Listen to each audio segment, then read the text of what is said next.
Welcome to the monthly vlog. If you do like this book, I love that for you. If you're gonna write a book, make it make sense. This month is September. I am doing this monthly vlog to showcase all the things that I've been reading, all the things that I've been doing in the month of September. I think I'm gonna like it. Coming on here at the end of the month and then kind of reviewing everything. Today is the 19th of September, but I'ma count it as a month. That's when everything started going for me. It was literally August 20th. On August 20th, I missed a step at work, twisted my ankle. It is a month later. It still hurts. Actually, it stings. You tried. It was a bad sprain. It still hurts. It stings, actually. Then also, there's my shoulder. I don't know what's going on. Life is just crazy. I did finish a book, We Hunt the Flame. I finished We Hunt the Flame earlier this month. You guys will be able to hear about how I felt about that book. Spoiler alert. Okay, I've been trying to stay healthy, my water intake, food intake, I've been like trying to track those things, but better boundaries. Let's be real, let's be honest. That's exactly what I need. Going into this next month, that's exactly what I'm going to get. I'm going to get better boundaries, because if I don't have the boundaries, work will consume me. With that being said, did you know that this weekend is actually the new moon? Okay, it's the new moon in Virgo. It's happening on the 21st of September at 2:12 p.m. maybe Eastern time. I don't know. Maybe it's another time. Who knows? This is the perfect time to set some intentions for the next coming month. I find this so cool. Oh my gosh, like it's technically a month. It's a lunar month. Holy crap. I didn't do that on purpose, but you know what? We're doing it on purpose today. I'm going to set some intentions right now. I hope that you enjoy the rest of this vlog, and I hope that future Di watches this and realizes, baby, you survived. Your ankle, it hurts, but you're here. Your shoulder, it hurts, but you're still here. Your back, it hurts, but you're still here. And you still doing the thing. And you look good doing it. So at the end of the day, you are that girl. You're that girl. You've made it. I hope you guys enjoyed the rest of this vlog. Please don't forget to like, comment, and subscribe down below. How is your month going? Do you pay attention to the new moon and the full moon? Yeah, tell me below. How is your month of September? How are you doing? What books are you reading? How's your fall start? All right, guys. I will see you in the next clip. Bye.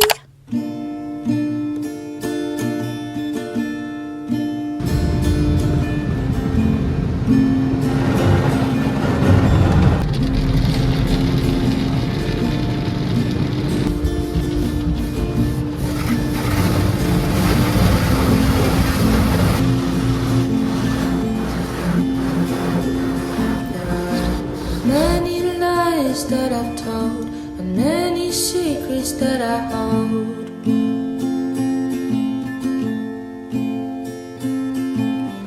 Not ready to see the truth unfold. Didn't know that time could go so slow. If only I just listened. I finished We Hunt the Flame. Thank God for audiobooks, because I was not going to finish it without this. 3 seconds away from DNFing this book. Every single chapter I looked at how much I had left, and I was like, yo, Di, just let it go. Just let it go. I don't think anybody understands. Like, I know people have this thing about like not DNFing books. When your time is like extra limited and extra like restricted, you don't have time to read bad books. You don't have time to read books that you don't like. I need people to understand that when people DNF books, it's because they are like literally sitting here talking about like thinking in their head, is it worth reading this? Or could I be reading something that I genuinely like? I kind of feel like I wasted my time. No offense to anybody. If you do like this book, I love that for you, but I did not like that book. Let me go ahead and dive into some details as to why I did not like this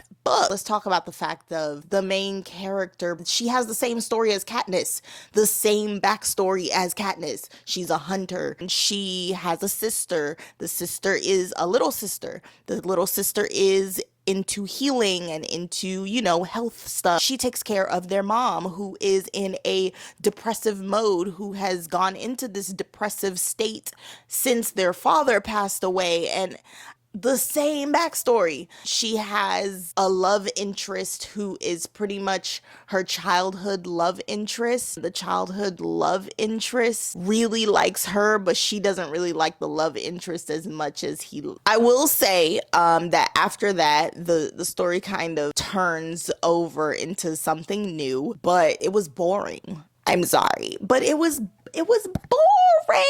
Like, I was like, baby girl, I'm gonna be spoiling the book. If you have not read this book, please skip ahead, and I will put the timestamps and the little, whatever in the description, so you could just skip chapters. Boom, boom, boom. Okay, so let's talk about the love interest that she had from childhood. Ends up dying, ends up being killed by one of two people. It's either the prince, who is the main male character of the book, or the general, who pretty much we find out is the prince's half brother. Okay. He's either killed by one or two people. Now, this is her best friend that we're talking about. This is like the dude that he asked her to marry him. This is like a guy that she's grown up with her whole life and everything. She doesn't really know which one it is. She assumes it's the prince. So she assumes it's the prince who killed him. As she assumes it's the prince who killed him, while she's still assuming that he's a murderer and blah, blah, blah. Well, she is technically a murderer because he's an assassin. Then she's still getting these feelings. Oh, the pull, and oh my gosh, like, I can feel the pull and blah, blah, blah. And I'm just like, hold up, but did he not just kill you? What pull you feeling? But then, conveniently, girl, we find out that the prince isn't the one who killed the best friend. It was actually the general, but she's forgiving the general because it's like this. It's like, you know what? It's okay. It was an accident type deal. It's pretty much forgiving the general because it was an accident. And then she takes that as her permission or her green card, I guess, to go ahead and start a little relationship fling with the prince. She doesn't feel guilty about her feelings for kissing the prince. I'm like, that was real convenient. So if he had been the one to kill your best friend, you still would have been messing with him, and you would have just felt guilty on the inside. That's it. Like, just be real with yourself. Honey, I did not like this one. I feel like she was writing for a more young audience, but at the same time, I feel like this author would have done really well writing for a more mature audience. Like, I feel like she should have took this book, and instead of doing young adult, she should have just went ahead and just did new adult, or just gone ahead and write a full-on fantasy grown adult novel. Like I said, I mean, like, even with City of Brass, with S.A. Chakraborty, I feel like she does a great job of, like, that's a great example of, like, okay, it's a complicated magic system, but let it be what it is. Like, let it be what it is. And trust your readers to kind of be able to find their way through the magic system. And especially if it's a higher level fantasy novel, like, trust us, give us a little, dictionary in the back. I do like a little dictionary in the back so that we can keep up with the words, but trust us. And I felt like this author did not trust me as a reader to be able to keep up with the magic system, and instead just tried to be like, okay, now I'm going to feed you a little bit more. Okay, now I'm going to give you a little bit more. And up until the ending of the book, I was still being fed, and I was like, girl, I'm full. Please stop. I gave it a 2.5 stars on Fable. 2.5 stars on Fable. You can definitely read my review on there. And now let's get into the next book, baby.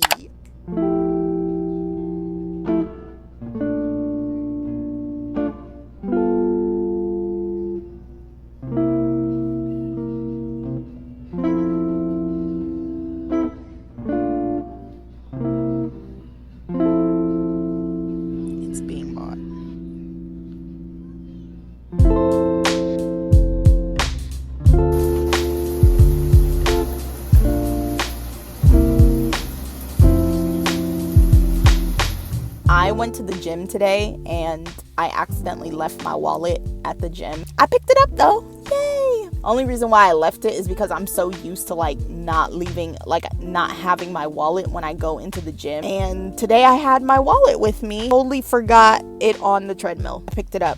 Thank God. Life is great. I didn't have no money in there. Somebody probably knows where I live though. So there's that. I chose this opportunity to come outside since I'm outside again, and since I meal prepped. Now when I meal prep, I'm so happy and I'm just so grateful for everything in my life, because food is one of the biggest stressors in my life. When I can just have a day where I just go ahead and get that knocked out the way, I mean, it's everything to me. Like, it's everything. But I brought Katabasis with me, and I'm gonna go into Barnes and Noble. I'm going to go.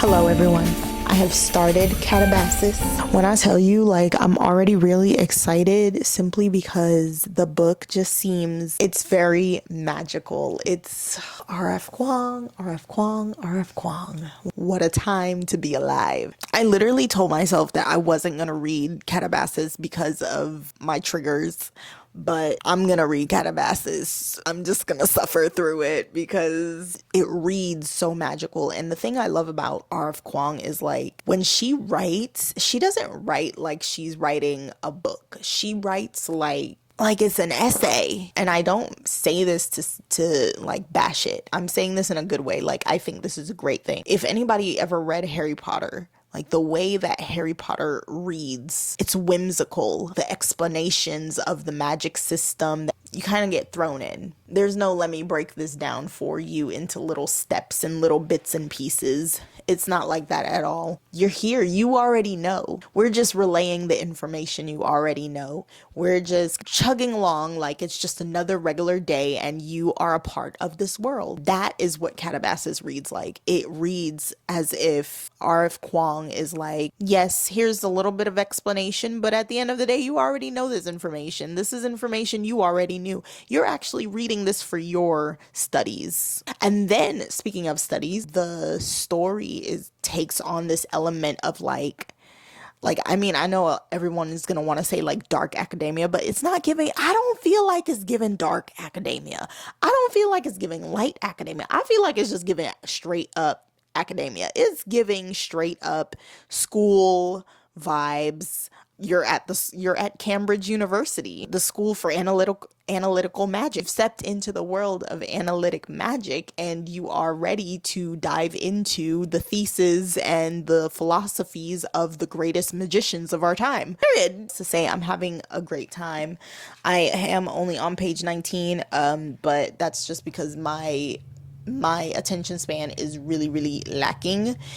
But I want to sit down and read some more. It's Saturday. What I'm going to do is I'm just going to move my pile of clothes that I haven't folded. I'm going to move them. And I'm just going to lay down and read for the rest of the night. And that's just what I'm going to do for the rest of the night. I'm back, because we need to talk. I hope you enjoyed the beginning parts of the video. Now it's time for me to talk about where I am in the books that I have been reading for this month. You saw that I finished We Hunt the Flame, and I'm sorry to say that seems to be the only book that I finished this month. I was in the middle of two other books, which is Hear My Heart by Monae, and that is on Kindle Unlimited. It's super pretty, isn't it? And Katabasis by RF Kuang. I have thoughts on both of these books. I'm gonna start with Katabasis. I'm a little bit almost halfway through the book. It started off so strong because I love the intellectual academia language that she was using, that R.F. Kuang was using in the book. And so it kind of pulls you in to the world of academia. It really does. Like, I'm not gonna lie. And I kind of like the fact that we don't know much about these characters. I love the fact that the book starts off with us not knowing about who these characters are, what has happened, what's going on, what their history and their background is, and it's kind of just all revealing itself as they journey through hell. Yes. However, and this could just be because of my busy life, maybe it's not even just because of nothing else except for that, but I kind of feel like the intellectual theory explanation of things, it gets a little annoying after a while. I'm not gonna lie. I find myself wanting to like skip over when she starts trying to explain people's theories about hell, and like when she goes into their research and stuff. Like I'm like, okay, I get it. It's some theory that some guy made. Great. Wonderful. I am curious, and I want to finish the book, specifically because I want to know about Grimes. I want to know about him. I want to know more about him. I want to know. I already have a feeling I know what his sin is going to be, but I want to see it confirmed. I also want to know more about Alice. Oh, like, I think she is, the fact that I don't know her is probably the main reason why I want to continue with this book. It's like, I don't know if I trust Alice or not. I don't know if of course we don't trust Peter because we're in Alice's brain. So it's like, like when she don't trust him, like, but then I really sit back and I think to myself, like, wait a minute, should I trust Alice? Like, I don't know if I trust her. Like, she's kind of, I don't know. As the book kind of goes on, it kind of has you questioning the main character a little bit. And I kind of like that. I want to understand her more. And I want to also understand the Professor more, Grimes. Like, I want to meet him and like have a conversation with him. I'm pretty much what I'm saying is like a conversation in the book. Like, I want to see a conversation like kind of unfold itself in the book, in the story, because really we just get snippets and bits and pieces of Grimes rather than like a fully fleshed out dialogue between him and Alice or between him and some other person, at least so far for where I am. And like I said, I'm only like 260, maybe to page 260 or something like that. Literally, I just want to get to know the characters. And I will say, I have to give it to R.F. Kuang because this is the first time I've ever read a book and there's no plot. So therefore, there's no me. Okay. Because I love plot. I love action. Trust me when I say I love action. Okay. My favorite types of books are like Rage of Dragons. This book, it does not have action. It has speculation. It is all speculative. It is very introspective. It's a book that just kind of has you thinking all the time. So it's not very action packed. I'm going to try my best to finish it this weekend because I am not working this weekend because boundaries. Okay. All right. Next book, let's talk about, because I got some stuff to say. Hear My Heart by Monae. I'm DNFing this book. I'm DNFing hardcore. So I usually read on my iPad Kindle Unlimited books at night. That is to kind of help me fall asleep or to help me fall back asleep if I wake up in the middle of the night, because sometimes that happens. Usually these are my romance books that I read on my iPad because I don't really buy romance books like that. Like, you really gotta write a serious romance for me to genuinely buy it. Like, Kennedy Ryan, yes. Beverly Jenkins, oh yeah, I'd probably buy some stuff from her. Other stuff, no. Stuff like this, nah. If you want to read this book and you feel like you don't want to be spoiled, please skip ahead and I will put some page markers or some time markers and everything. This book is so devastatingly dumb. The concept was a great idea.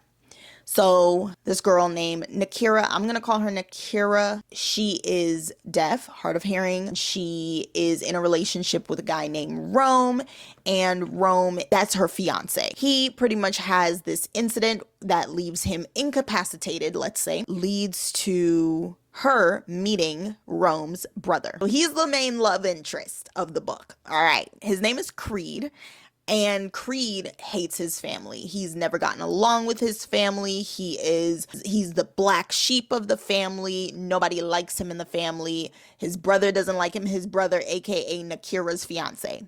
Okay. Nobody likes him. This incident that happened with Rome leads him, Creed, to come back to town and, you know, be with the family again. I have rants about this book in the middle of the night. I really love the idea of a deaf, hard of hearing main character because it's so beautiful where so the author italicizes ASL in the book, which is, I love that. That's dope. I don't love the characters themselves. She is deaf, hard of hearing, which we are who we are, and we accept that, and we flourish no matter what. And maybe that's just me and my mentality and the way how I like my characters written out. The way Nakira is written is like her disability kind of has pigeonholed her all of her life. She doesn't necessarily speak up for herself. She's kind of like the girl that gets looked over. To me, I'm just like, this is super weird in my head, because if anybody has ever met anybody in their life that is deaf, hard of hearing, they're like, no, you gonna hear me, okay? Whether you see me signing or you gonna hear me. Like, I don't know if that's just me and the people that I've met that's deaf or hard of hearing. The way Nakira is written is almost like the disability that she has caused her to kind of become a shell, or like closed into her shell. And I'm not here for it. I don't like it. Like, her only personality trait is the fact that she's deaf, hard of hearing, and it has led her to not be confident. Which I'm just like, huh? Like, first of all, please stop. Like, you're doing people who are deaf and hard of hearing a disservice. So we're not even going to talk about Rome, the fiance. Let's talk about Creed. I don't like Creed because he is so immature. I'm gonna be honest with you. The entire book is written in this immature style. Creed himself is just very immature, but the book itself is written very immaturely. And I think that this book has helped me to solidify what it is that I don't necessarily like about romances, or what I do like about romances. And it is the fact that I like maturity. It was written by a 16-year-old, but with grown people as the characters. And I truly am just, I'm not entertained. Creed himself, he's a grown man. He's grown. We're talking late 20s, early 30s. And if I ever met a man that wore grills in his mouth around his parents just because he knew that they didn't like grills, I would literally be like, yeah, bye. Have a nice life. What? Like, what do you mean I wore the grills because I knew they wouldn't like them? Are you 16? Because what grown man does that? What are we doing? You're rebelling against parents who don't pay your bills because they don't like you. Then there's also the fact that I don't know why they don't like each other. And it's not like something happened where the author is like giving us some sort of foreshadowing where it's like, okay, no, well, something did happen and it was an incident where, you know, like, we get to discover this incident as we go along, or we get to discover it in the climb. Like, at least from what I have read so far, there has been no buildup, and I am 50% of the way through. Nothing has been shown to me to tell me why this boy hates his parents so much and why his parents hate him.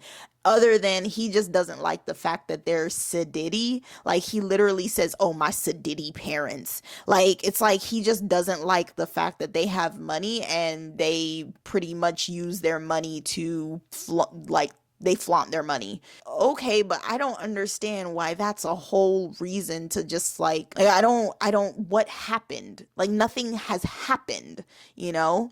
Like he's pretty much like a glorified wannabe, cuz I got to say wannabe cuz he's not a wannabe hood dude, is walking around with grills, going to speed racing and taking the main character to speed races. The main character is like, okay, oh, I know that he's very different from Rome because of the way that he dresses. Rome would never dress like that, especially around his parents. I'm just like, she's talking about some gray sweatpants. Like, what are we talking? Like, are you out of your mind, ma'am? He's a wannabe hood dude.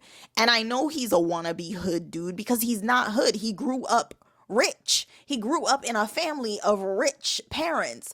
So now all of a sudden he puts on grills and he dresses a certain way and he goes to speed racing and he has a best friend that's a little hood and does illegal speed racing, and all of a sudden, oh, he's different. And I'm like, what? He sounds dumb.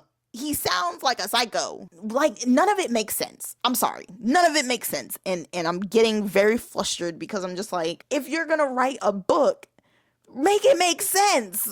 I'm just so stressed out with this book because it's like so annoyingly irritating. Like, you're trying to make this dude, you're trying to portray him in this light of how he's just so sweet because he takes the main character into consideration and he's like being considerate about her, and he's like asking her at the speed racing thing, like, do you want to leave? I didn't think about the fact that it might mess with your hearing aids. And she's like, no, I'm fine. But she got a headache. She talking about how she's fine. She's also talking about how, oh, he's being so considerate. But she's also saying, my headache.